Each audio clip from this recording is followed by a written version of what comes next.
Good afternoon, ladies and gentlemen, and welcome to our first interactive panel discussion, which will look at the easy things we can do to help the climate crisis. It'll last around about 40 minutes. Unfortunately, because of the limited timescales, we can't include a Q&A session, but afterwards, any questions, see our colleagues on the left-hand side here, and they're more than willing to answer any questions you've got. So myself, I'm Paul Mather. I'm a board member of Mid-Counties and also on the Sustainability Steering Group. So when I heard about today's session, I leapt at the chance. So I think if you look at climate change in general, it can be quite overwhelming. The science is complex, it's difficult to measure, and really the benefits will only be seen probably the next generation, I would suggest. But what we do have, we have a real crisis to look at now, and I think whilst government and businesses really do an important role, we've also got an important role to look at. So that's what the panellists and I will be discussing in the next 40 minutes. So just to introduce you, first of all, my good friend and colleague Mike, who is a sustainability, head of sustainability at Mid-Counties, and I've got on my far end, I've got Monique, who works for Fairphone, which is probably a company I haven't heard of, but you'll know a lot more by the end of this, this session. Then we've got Zuisa from Octopus, and a gentleman on my left needs no introduction whatsoever. So, first of all, a bit of interaction, I think. It's a risky policy, this one, but I'm going to go for it. So I'm going to stand up. I'm going to ask a straw poll now. Hands up, anybody who's considering making any changes to help with the climate crisis, and you think it'll be worthwhile and meaningful. So we've got about 10% there. Okay, that's our target to beat by the end of the day. Thank you for that. So, first of all, let's ask Mike, my friend. You spearheaded what was called One Change within Mid-Counties. Could you just explain to the public what that means, why it's driving change, and how you engage with members?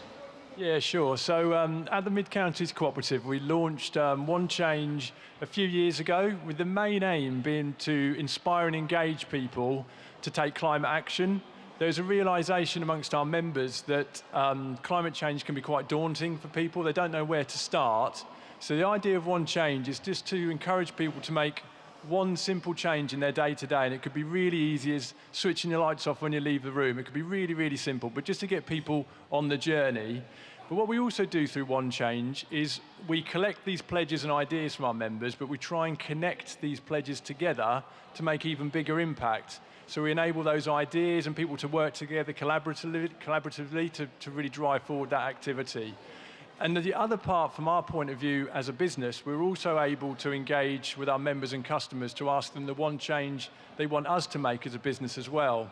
So that whole campaign essentially is saying, what's the one change you can make, what's the one change we can make, and what one change can we all make together to make a bigger difference?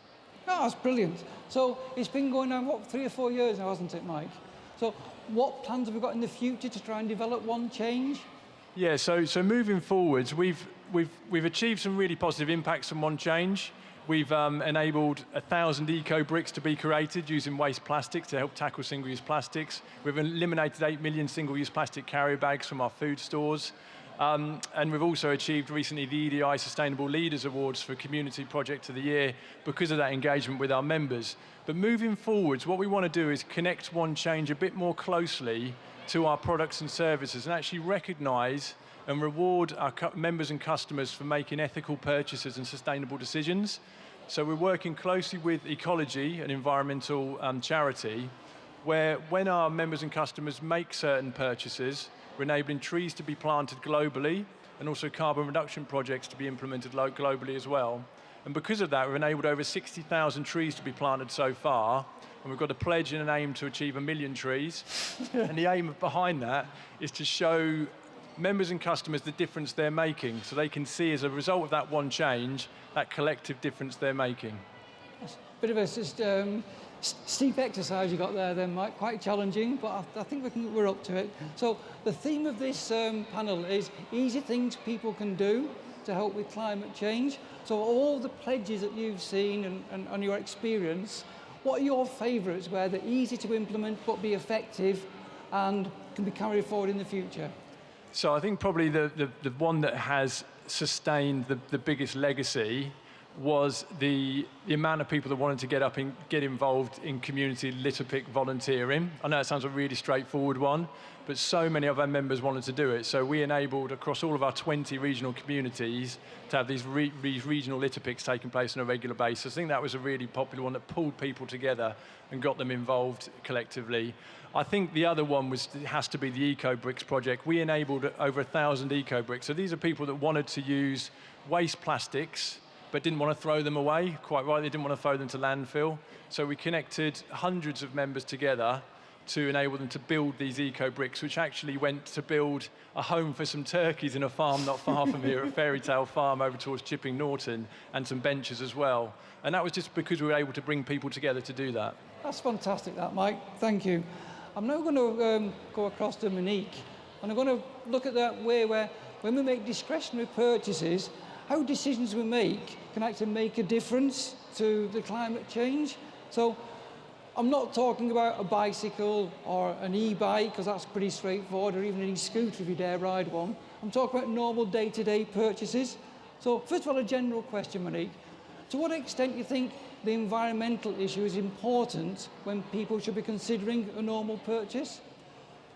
Well, it is becoming more important, and I'm really happy to see that. I mean, we're not fully there yet. It's only still a percentage of what's the total amount of people that are buying stuff every day. But for sure it is increasing, which is very good, because at the end of the day, your purchasing behavior can really have an influence on the company's behavior and the industry's behavior towards the climate, towards people.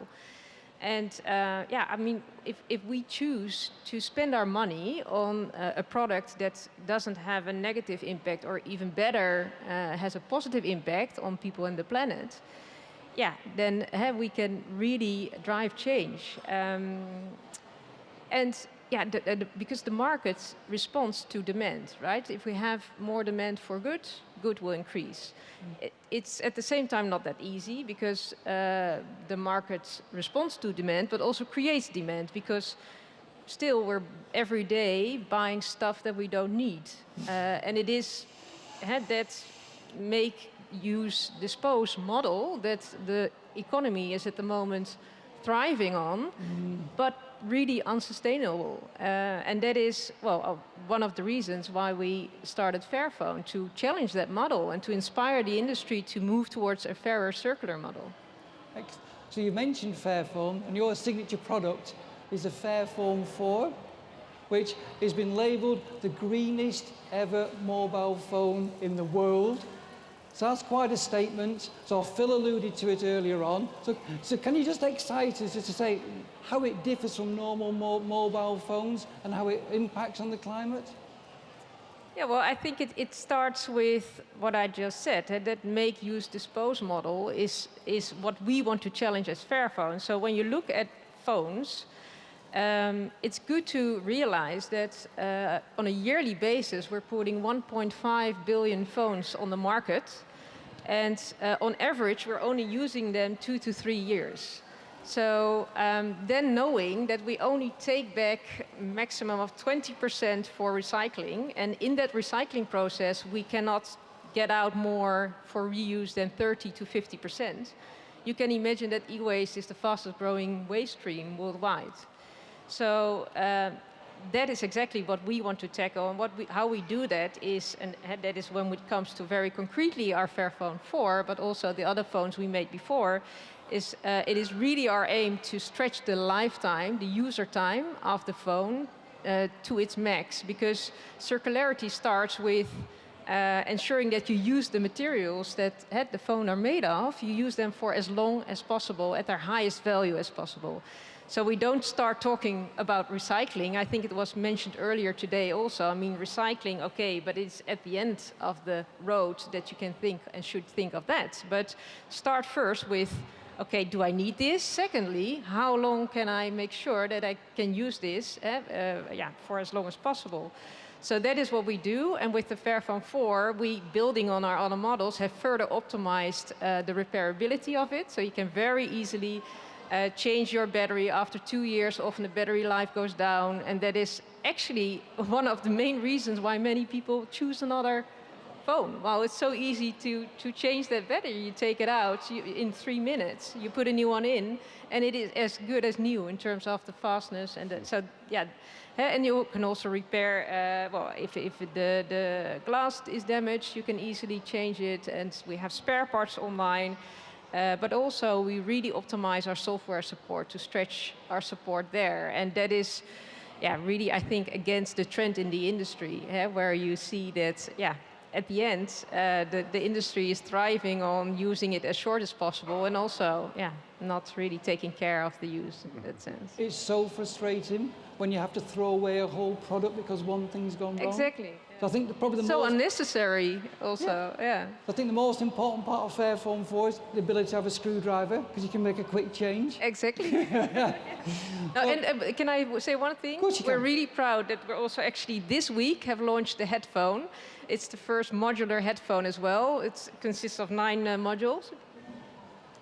And you can look at it over there. And it has noise cancellation. It has everything. It's really good. It has a 5-star rating at the Guardian. And it's modular. It's really easy to repair the cushions, the bands, to take out the battery and put in a new one. So I would definitely motivate everyone to have a look. Great. So when I see everyone with headphones on later on, Yeah. we know we've been successful. So I'd imagine not many people in this room have heard of Fairphone before. I'll test that in a few minutes' time. And imagine a problem we may have is getting people trust to actually change an existing phone to a new phone. So this question I'm now going to ask expands on beyond Fairphone 4, but does relate to it. Are there any industry standards whereby people can look to a label or a trademark to say, wow, that does pass all the green credentials? What I'm thinking of, which people can relate to, is like the red tractor for food or fair trade. If they see that sign, they know it's integrity. So do you carry any of those? Yeah, for sure. And I mean, there's not, unfortunately, one overall label yet for both the fairness and the planet part of the phone, as well as the headphone. We do have some ratings that relate more to the eco side of it, like eco rating. So we have a gold EcoVadis label as well. We have fair trade gold integrated into our supply chain. So you can, for different parts of our fair agenda, you can recognize several labels. But I think there's also many things that we do, especially because we're leading in a few areas where there are no labels yet.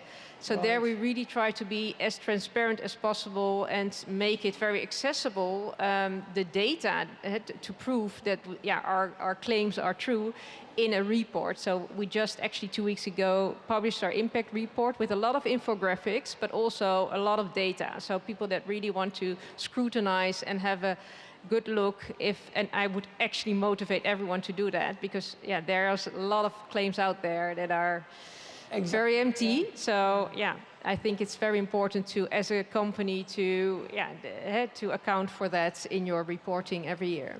I'm going for a world exclusive now. Sorry? I'm going for a world exclusive now at this stage. Is there a Fairphone 5 on the horizon? Or is that too early? I couldn't expect that question, but I can't say anything about it. No. Okay, thank you very much indeed. Before I pass on to Isa, I'm just going to ask them another question. Before today's event, how many people had heard of Fairphone? Wow, that's pretty good. So the next question is, how many people actually own a Fairphone? Wow, so that's excellent. So if anybody wants to look at a Fairphone afterwards again, go to our stall here, and we've got a Fairphone stand. I'm sure they'll be able to help. Because the main problem probably is, will it do what my existing phone does? And if it does, and is eco-friendly, winning combination. Thank you for that. So Isa, from Octopus. So I think when we talk about climate change, energy generation, the transformation from fossil fuels to green energy go hand in hand. And I think the government have set a target to say, what is it, in 2035, all our energy needs to be carbon free. That's quite an ask, isn't it? So how's the industry in general reacting to this? And what do you think are the potential or the barriers to that? And how are people embracing this?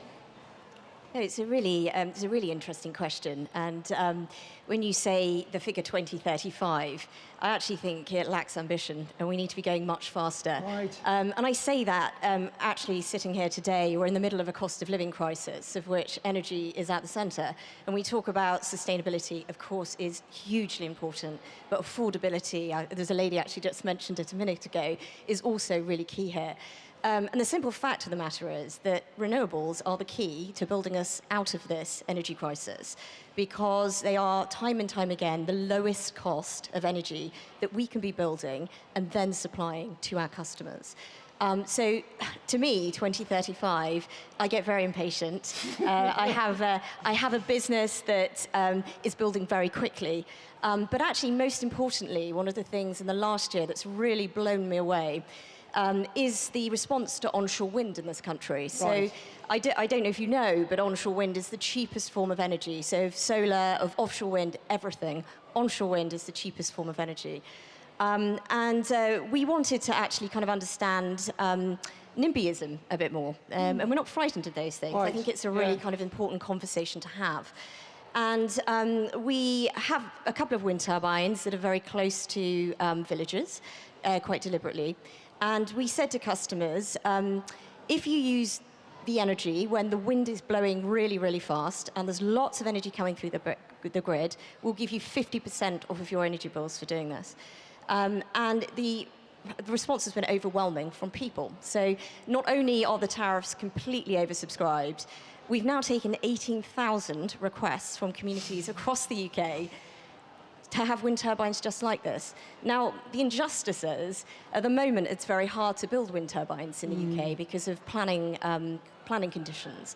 But the voices of people coming together in that 18,000 communities Brilliant. have actually put the pressure on the government to say, do you know what, this is a bit silly. It's the cheapest form of energy we can be using. So we are now doing lots of consultation with government, using those voices to see how we get those turbines built. So that could represent a great whack of power for the UK, which, believe me, should be able to get us there before 2035, and importantly, start lowering people's energy bills, the cost of them, but making them clean as well.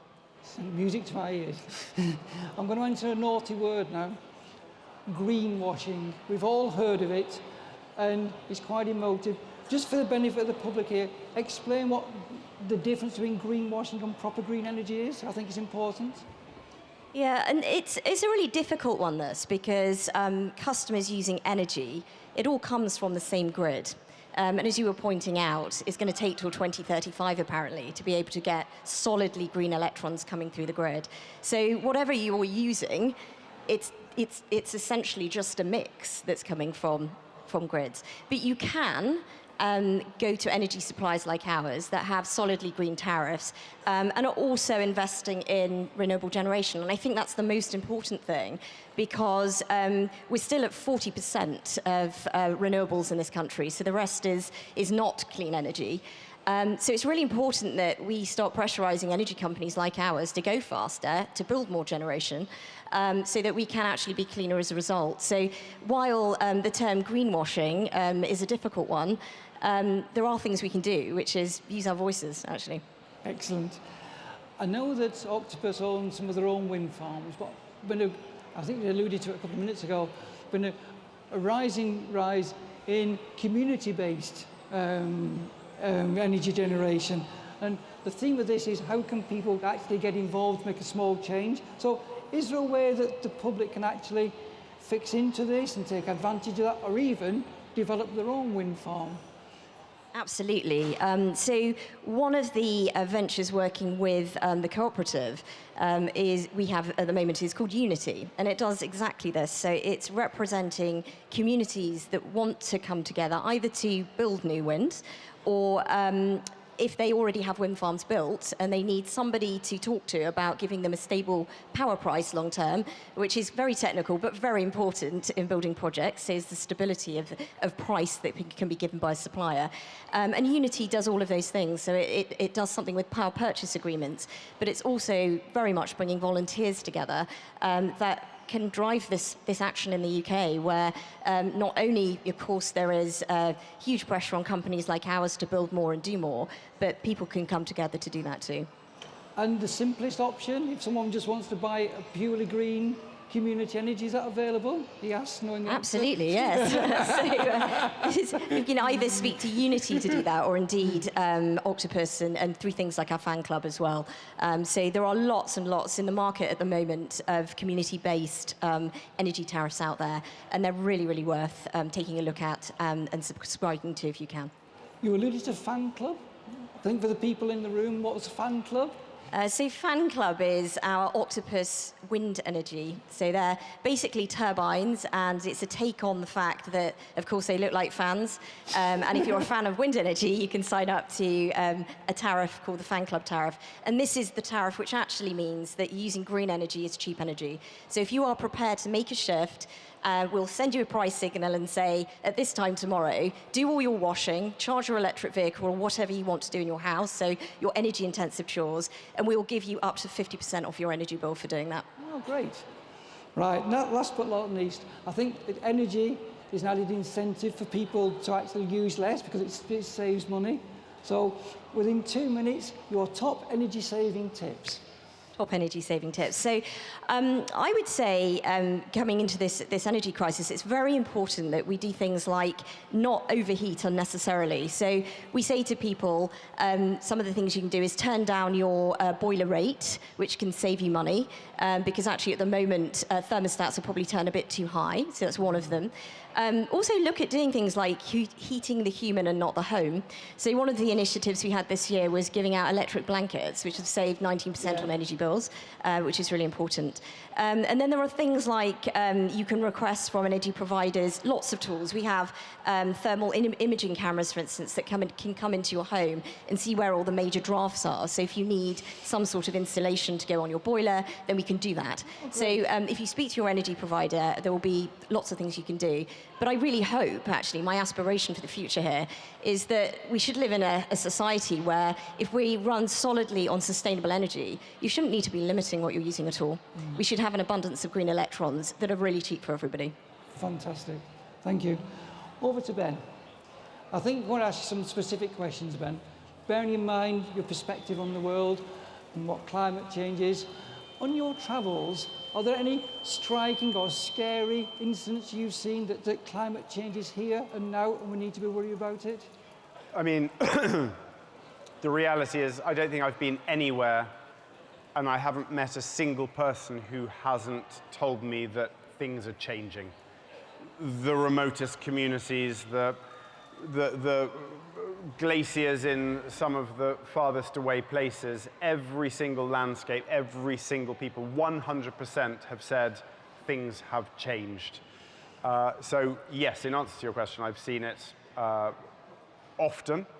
And I think there's nothing to focus the mind like meeting people who are truly, truly worried. Because I think it's still quite easy for us in society, and I, by the way, amazing experts. I'm blown away by all the things people are doing, and it gives me great hope, to be honest, to see all of those. But I am kind of here in this seat as a consumer. I'm one of you out there just hustling to try and live life, but also to try and be a little bit greener. And it isn't easy. I think I mentioned before, we drive an electric car, and if there's any electric car drivers here, you'll know the pain right now of working out, are you going to get a charger? I went past the chargers coming in, they're both full, there was another car waiting for it, and I'll just have enough to get home. But you have to, you know what, it's too easy to go, it's not worth it.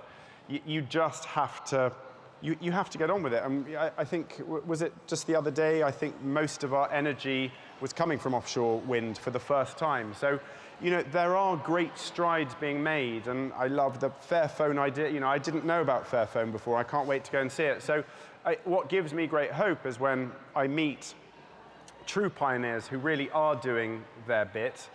to try and mitigate the very real changes that I am seeing all over the world. And I think it's about your approach. What we do, which I think Monique was kind of alluding to, the whole product is basically based around this.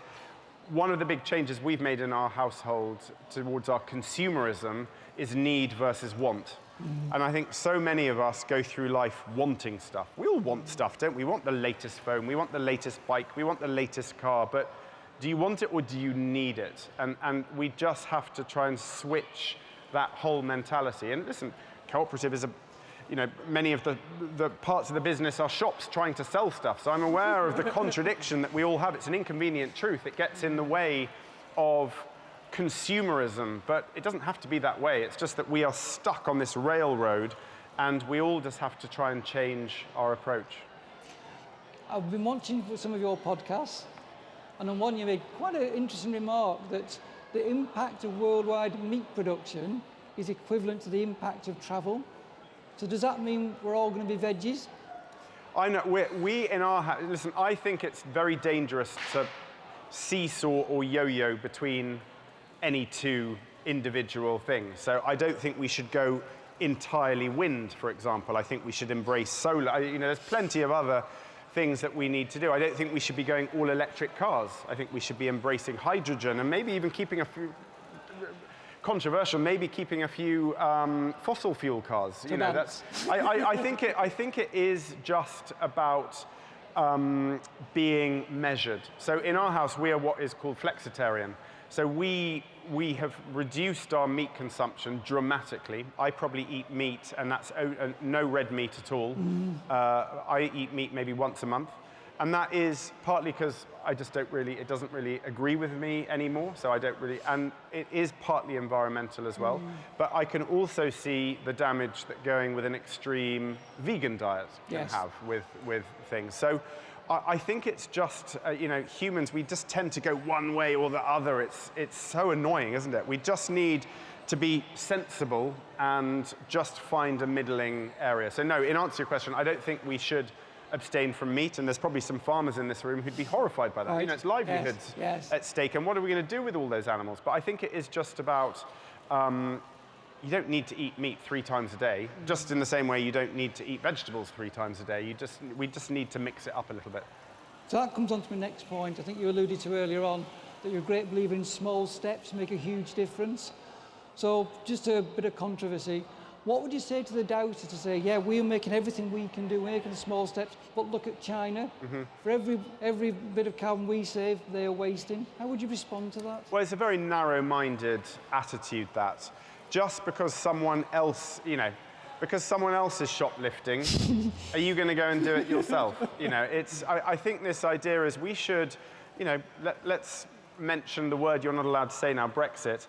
If there's one thing that we should be doing very well right now, it's rebuilding the nation's pride on a worldwide stage. And I would have said that the way we can really put our very light footprint down is by being the greenest nation in the world. We are an island nation, so we have tons of wind. We've got everything we could possibly want. We've got some of the greatest scientists and technicians and innovators in this country. You only need to look at what some great Brits have done. So I think that we should be leading by example, and it's very narrow-minded, and it's a very weak attitude to say just because someone else is not doing it, there's no point us doing it ourselves. Lead by example. So lead by example is the answer. So where do you think the UK stands on climate change and engagement? Are we pretty well up there, do you think? I think people, well, we only need to look at what happened when we put in the plastic bag tax. And it wasn't just the tax. I think people realized, I have an utter guilt now. When I leave the house, I actually have to leave my reusable bag and my reusable water bottle and my reusable coffee cup on the mat because I'm used to just running out with my keys and that's it. And like you only need your phone now, your Fairphone obviously. That's all you need to leave the house with. Yes. So actually it's just changing our mindset and making sure we have that. So when I go to the supermarket and I've forgotten the bag, I walk back, it's that walk of shame, everything teetering on the top of it. But you see it with everyone. There is a thirst and a hunger for people to make those changes. It's just making it more accessible. And what Octopus are doing, actually providing those green tariffs for people means that we're now being given the tools to actually make those changes that we want to make. And I definitely think in this country, almost everyone I meet wants to be better, wants to be greener, but we have to enable and empower people to actually do those things. That's great. So my last question to you now is, over your years of experience from Castaway up to travelling the world, what are your own top tips that you've actually taken on board yourself, which you think we could share and other people could take on board? I mean, you just described something that we do in our house all the time: heat the person, not the house. So I have an obsession with jumpers anyway. So and we live in it's. I think our thermostat, well, my wife and I battle the thermostat. When I come home, I like to have it at about 17 or 18. Now, that might be a bit too cold for someone, but you put a jumper on and you're fine. Run around the garden and things. That is what I believe. So, and that's what I've experienced. All the people that live off-grid around the world, they just wear good clothes. Sensible. And it's just about thinking how you can make those simplest things. So the very simple things we do in our house are need versus want, and just wear a few more clothes, and wear those clothes for a long time. So we try to abstain from fast fashion, and I'm aware this is also a controversial thing because with the cost of living crisis, some people have to buy cheaper clothes. But we try to actually buy clothes, not necessarily that are more expensive, but by the nature of the quality of those clothes so that they will last a little bit longer. They last longer. And anyone that's seen my shows will see that I very proudly wear the same shirts and the same boots and the same jacket for years and years and years. I've got jackets that I've had for 25 years. And I think if you look after them and you re-wax them and you kind of actually embrace the individuality of repairs in them, you can make things last for a very long time. And that goes for bicycles and anything else? It goes for absolutely everything, which is why Fairphone, it's such a... I'm culpable of it as well, by the way. My phone, the battery starts dying, and then the new one has come out, and I'm like, well, that's a good excuse to get the new one, isn't it? Because the battery's not lasting well enough. Well, it's complete nonsense, this kind of enforced... what is it where something runs out ahead of time? Anyway, you know what I'm saying. Yeah. Fine. So what I'm going to do now is just one message from each of our panellists, just to provide words of encouragement to engage people to try and make one change. So, Mike, one comment you'd like to make to give some encouragement to people? Message? Yeah, so thank you. So my comment would be to involve others, involve other people. If anything from the Power of the One Change campaign that we've had, it is when people work together to really make a difference to tackle climate change. So whatever is the change you're making, you decide to make, you've already made, look to involve someone else in it, whatever that might be. I'm now part of a electric car WhatsApp group, and there's various people on there, and more people joining it who haven't got electric cars but want to actually get one, and that sharing best practice is actually influencing other people, and One Change is a big part of that. So I'd say involve others in whatever it is you're doing. That's great. Monique. It's on. I would just like to repeat, I think, what was already mentioned here. Really reconsider if you need something. Because we're really seduced every day to buy stuff that we don't need. And the great thing about it, if you really try to put that a bit more and make that a mindset, like check with yourself, double check, do I really need this? And is this not just a big marketing tool seducing me? It actually also saves a lot of money. Yeah, it's actually pretty cool because you can then spend that money on something that is really important to you. So yeah, I would definitely recommend that to everyone. Thank you for that. Louisa. I would, I think, just emphasise a couple of the points I'd made before, which is join together, but don't be afraid to use your voice, because it's really powerful. And I always look back to a quote that sticks with me, and it was a Margaret Mead quote about the only thing, don't think that just a small minority of voices are not going to go anywhere, because they're the only things that will make change. So coming together and driving change, whether it's in the energy system and creating an entirely new way to consume, whether or not it's owning projects differently, really, really cooperate with people. Go into your community, find out actually how can I bring cheaper power to this village, and is it building solar or wind, or is it, whatever it is. Do that, join together, because together you're way more powerful than actually maybe even just staying within your own home. That's cooperation. Ben, final word. I agree with that. It's using your voice. So when you find yourself on the stage with the head of sustainability, you say, have you thought about putting bird boxes in all the co-op shops? And you join the dots together. So I think it's about reminding yourself that no voice is too small. I've got 2 words to validate that. Greta Thunberg. Little girl from Sweden. Who'd have thought that she would become probably the most famous activist on the planet? Love her or hate her, no voice is too small. And I love her, by the way. Fantastic. So, a bit of interaction again now. At the start of the session, I asked who was considering making a change to help with the climate crisis. I'm going to ask the same question again now. So, hands up. I'll go 3, 2, 1. If you're now considering making any changes to help with the climate crisis and you think it will be worthwhile. So 3, 2, 1. Success. That's what we've been asking for on the stage, that it's been worthwhile today. And I'll just end up with one quote, Mary, I picked up from one of Ben's podcasts, which I thought just sums today up really. It's very easy to think it's just me making a change, but just imagine 7 billion people making the same decision each day.